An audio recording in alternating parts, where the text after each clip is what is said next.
Today we're going to be going over how to set up 223 dies on a Dillon press. You're going to have station 1, station 2, station 3, and then finally station 4. So your first station is going to be your size and decap, and then it's going to move over to your powder, then it's going to go to your bullet seat, and then finally crimp.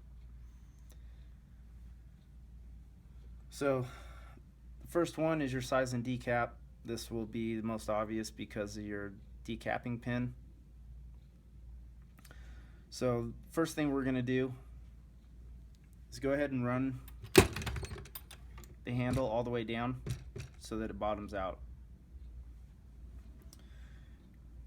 This die happens to be steel, so like we learned in class, the steel, you're going to run it all the way down to where it touches the shell plate. If this happened to be carbide, you'd want to back it off a little bit so that it doesn't crack the carbide ring that's inside the die. But like I said, this is a steel one, so we're going to run it down till it touches the shell plate, and then we're going to lock it down.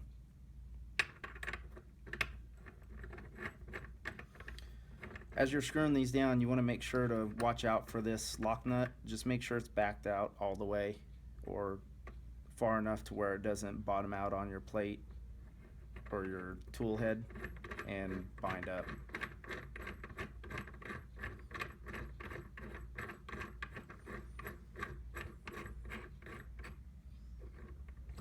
Okay, so I can feel it touching right there.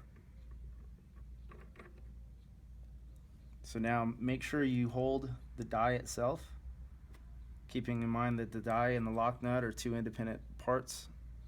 So if you try to turn the lock nut, obviously it's not going to move your die, and vice versa. So make sure you hold your die and go ahead and screw down the lock nut until it's tight. Right now I'm just going to do it finger tight. And as you go through and set these up, I would probably just do them finger tight until you make sure that you've got them set exactly where you want them, and then you can take a wrench and lock them down.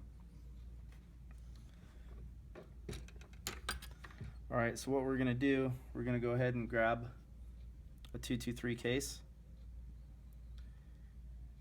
And keep in mind, since we're doing rifle, we need to make sure to lube this before we go ahead and size it, otherwise we'll stick a case.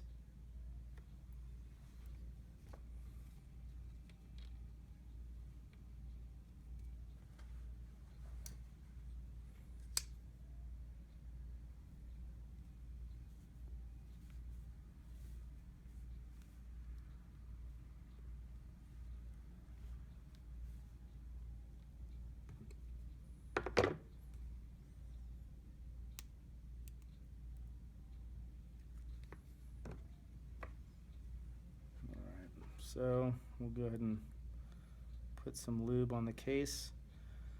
Remember, you don't want to get any up on the neck and the shoulder. You just want to do the body.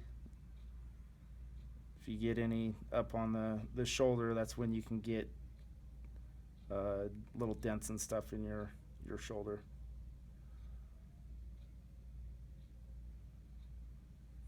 All right. So we'll go ahead and we'll take the case and we'll slide it in.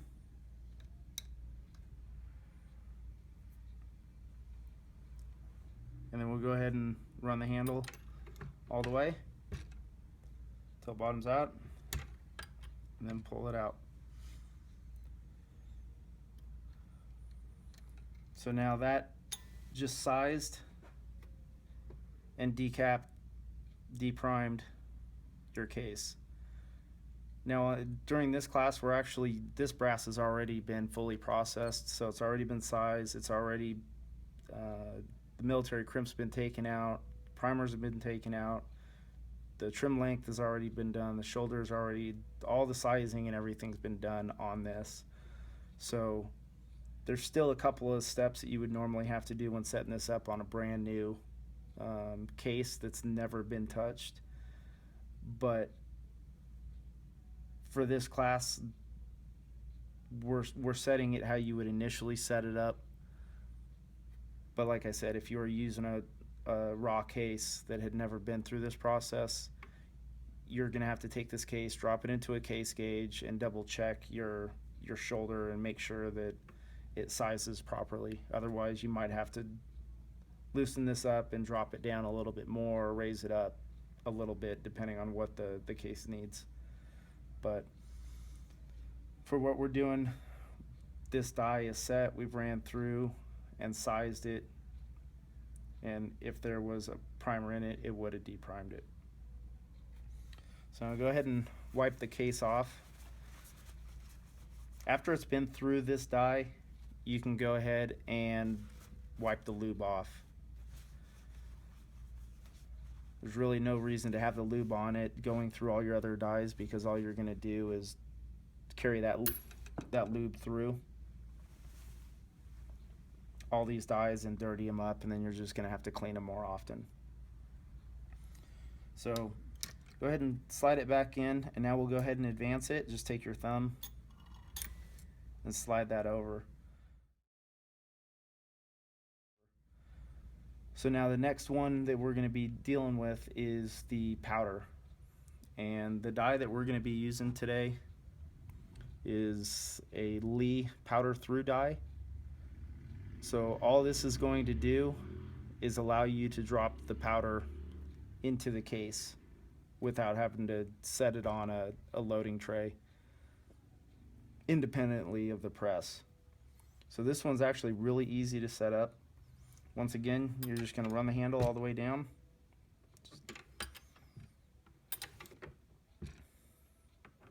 You can actually get the majority of it started with the handle up. Again, this top part can unscrew and it can come loose.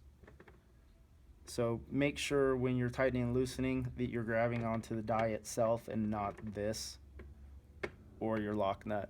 Again, your lock nut is going to run freely. So go ahead and back that out, get that out of the way, and then make sure you're screwing your die itself down.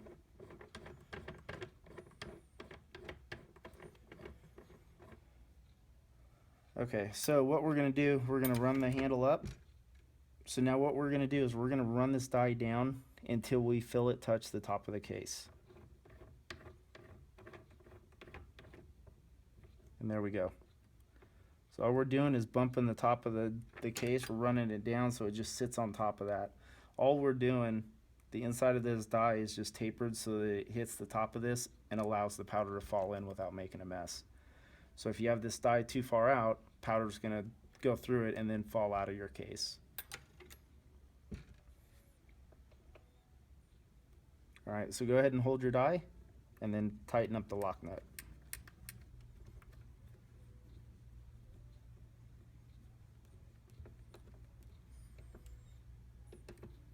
Again, I'm just doing these finger tight. This doesn't get a whole lot of use, so even if you just did it finger tight and left it, you would be fine. Again, all that's doing is allowing you to put powder into the case.